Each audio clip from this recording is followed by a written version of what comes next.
Hi all. Hi.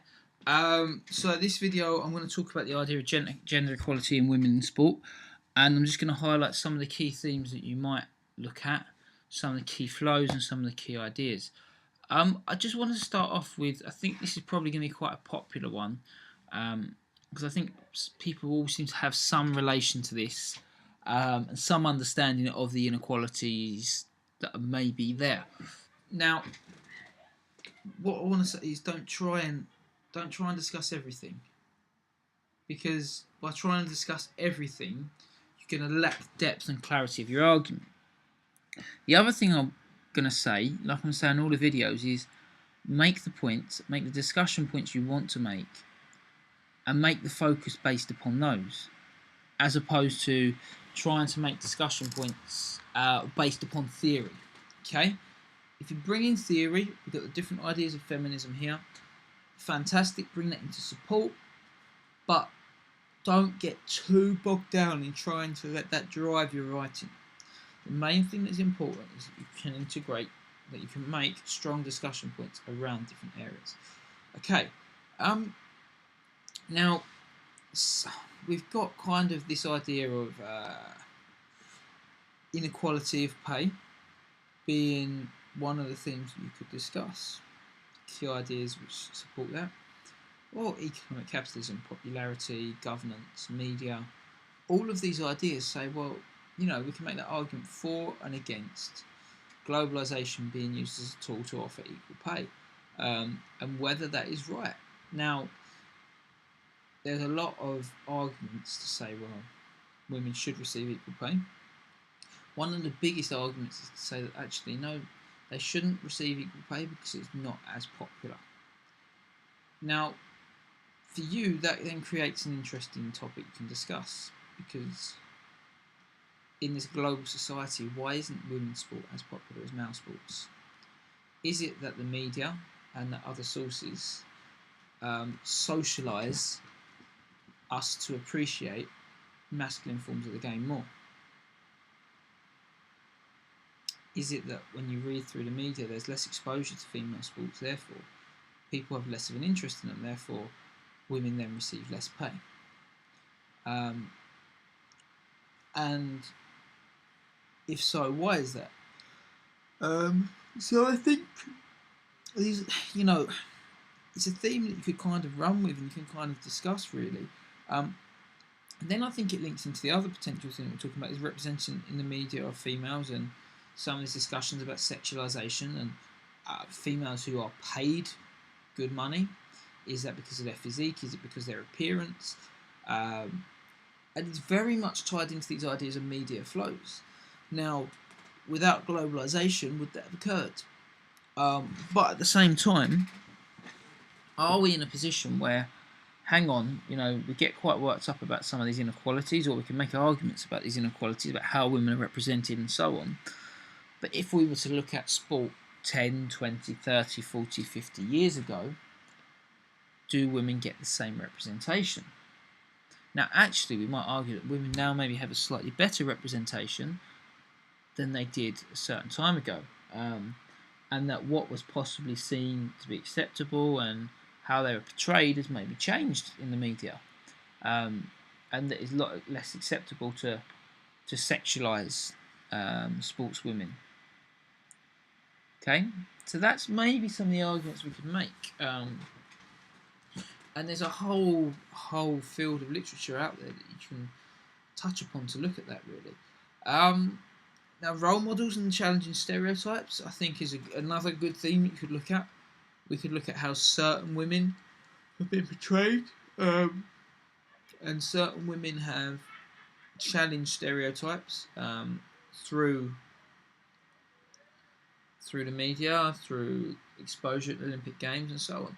So I think a few weeks ago I had Kathy Freeman up. I had sort of other women role models out. Zamzan Mohamed Farah, who's a Somali athlete. There's the Afghan ladies who have competed in 100 metres. There's a number of people from countries whereas women maybe don't have the same human same respect in terms of human rights, and by competing in the Olympics, our supporting, providing positive role models to women from those same cultures all around the world. Um, and does that create a sense of solidarity and strength?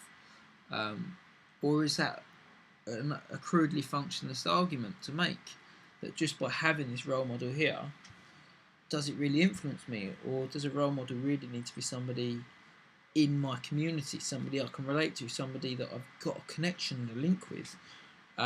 Again, are all questions which we can ask, and are all themes that you could discuss.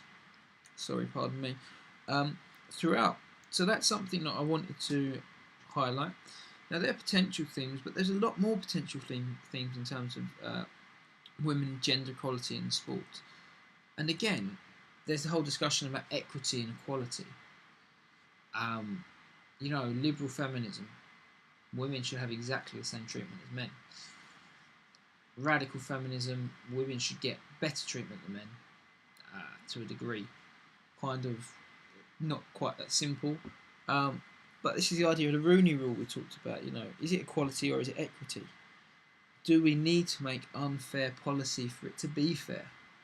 And this is where this idea of women in leadership positions comes in, because if we look at some of the literature on governance, we look at some of the stats in terms of the IOC, we look at things like FIFA, UEFA, where there is growing female participation in sport, and you look at a lot of the governing bodies in a lot of the sports, international and national governing bodies, how many female representatives are on it? Does it reflect the participation rates? I've got down there increased participation in major sports events being something that we could discuss in terms of both positive, but there is maybe not the number of females represented in positions to do that. And what do I have to do to represent in those positions? I think we made the argument that you've either got to be royal or you've got to win quite a lot of medals to then be considered as somebody who can possibly fit in those leadership positions. So if you look at some of Fista's work, she's got those ideas in there, and she's got quite interesting discussion and debate that she makes on gender in general, but also on these ideas of leadership positions. And I think that's something that you could look at, and I think that makes quite an interesting discussion point. Participation in major sports events. I think we could take the examples of the Olympics. Women now have the same as men, boxing, so on and so on. Counter argument. How does that then look in the follow-up? Do women still take part in those events, or do we have what we would describe as being a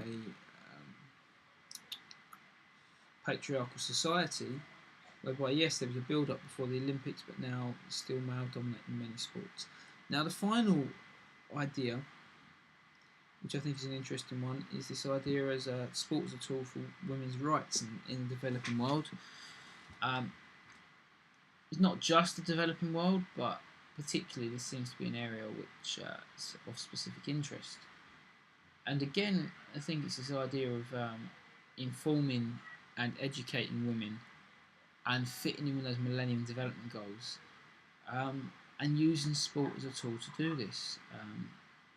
Providing role models in members of the local community who can teach them this, working with people that they can relate to teach them these ideas and these concepts, which then empower them. We talked about the idea of understanding their own body, understanding the sexual reproductive system.